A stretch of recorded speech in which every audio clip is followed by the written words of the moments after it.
All right. Hey there, and welcome to another episode where we're going to talk about the paradox of perfectionism when it comes to OCD and anxiety recovery. So, for those of you that don't know me, my name is Matt Codde, and I'm a licensed clinical social worker and the founder of Restored Minds.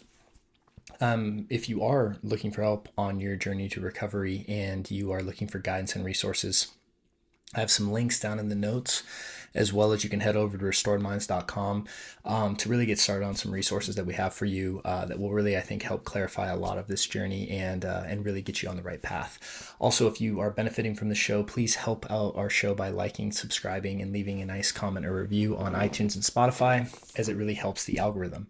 So let's go ahead and talk about perfectionism and how it really is a kind of a paradox that gets people stuck and really prevents them from really reaching the level of recovery that they really could if they weren't pursuing perfectionism.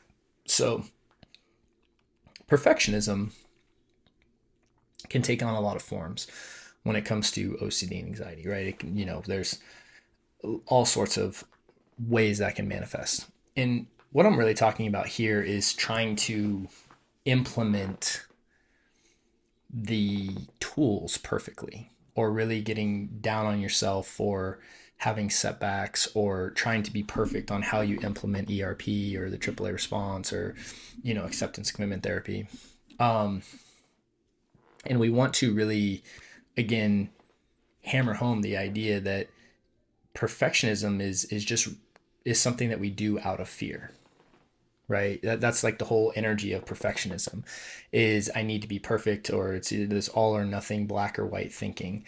And the paradox of perfectionism is that we are oftentimes pursuing recovery in this perfect way, and then by trying to be perfect about it, we paradoxically will never reach it, because every time we have a setback or we engage in a compulsion, or whatever, we'll begin a self-destructive, self-critical, condemning sort of narrative, and then kind of give up, right? So we see this happening with diet and exercise. Someone's like, oh, I'm going to start a diet, and you know maybe they're 3 weeks in and they've held a really good pace on the diet, but then they go out to dinner and have that cake they wanted, or whatever food that's not on the diet. And then because they weren't perfect on the diet, they're like, well, I just messed the whole diet up, and now I just might as well give up completely, and just kind of accept that this is how it is, and I'm not going to try to change it, whatever.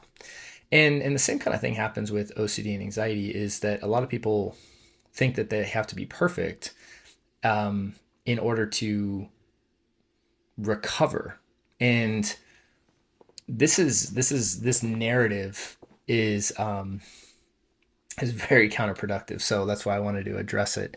And it was a question that was asked at the conference, and so I thought it'd be worth diving into it a bit here today. So when you have this idea of I need to be perfect to recover, let's first talk about what recovery is, right? Recovery is the absence of the loop, not the absence of thoughts and feelings.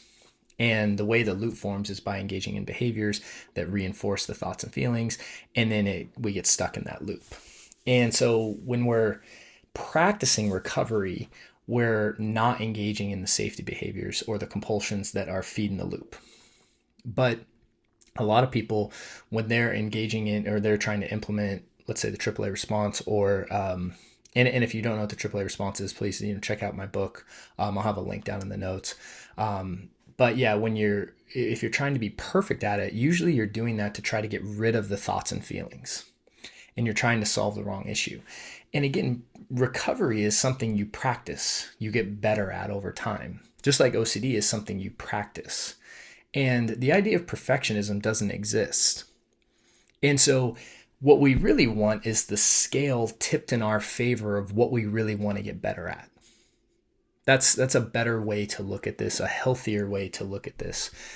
And so if we were, let's say, doing a certain diet, and we commit to that diet 6 days a week, and on the seventh day we're like, hey, you know what, if you want to eat some stuff that's not really related to that diet, go ahead, right? Well, 6 out of 7 days of us doing the behavior patterns that we want to engage in, and versus the one day that we're not, that scale is going to weigh in our favor and produce results over time. Same with OCD and anxiety. It's not necessarily about being perfect, it's just about getting better and better. The more we practice it, and the more we practice it, it becomes easier and easier because it just becomes kind of a default way of living if we're practicing recovery. But a lot of people, they are trying to get to recovery so they can live. So if I get to this perfect state of recovery, then I can go live the life I want. And that's the paradox, is that it keeps them stuck, because you're never going to get to this perfect state of recovery. And that's not really what it's about. It's not about getting to recovery so you can live your life. It's about practicing recovery and implementing the life you want to live, to really replace the life that you're currently living with all your OCD and anxiety routines. So it's not this dichotomy that people make it out to be. It's right now, let's say you're really practicing a ton of OCD and anxiety behaviors, and you're in the loop a lot. What we would really be wanting to do is say, okay, what kind of life do you want to live? What does that look like for you on the other side?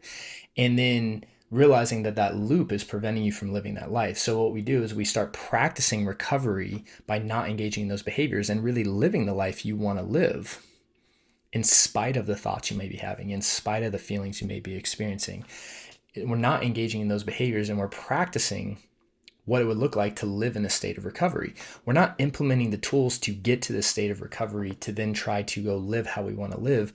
These things interchange it happens at the same time. So a lot of people I think that I need to perfectly implement these tools so I reach recovery, so then I can go and live the life I want to live. And it's like, no, that middle step is not necessary. One, we never need to be perfect. Perfection is not obtainable. Number two, the pursuit of that ironically keeps us stuck. So what we want to do instead is kind of look at the scale and say, look, I'm going to practice recovery more than I'm practicing OCD.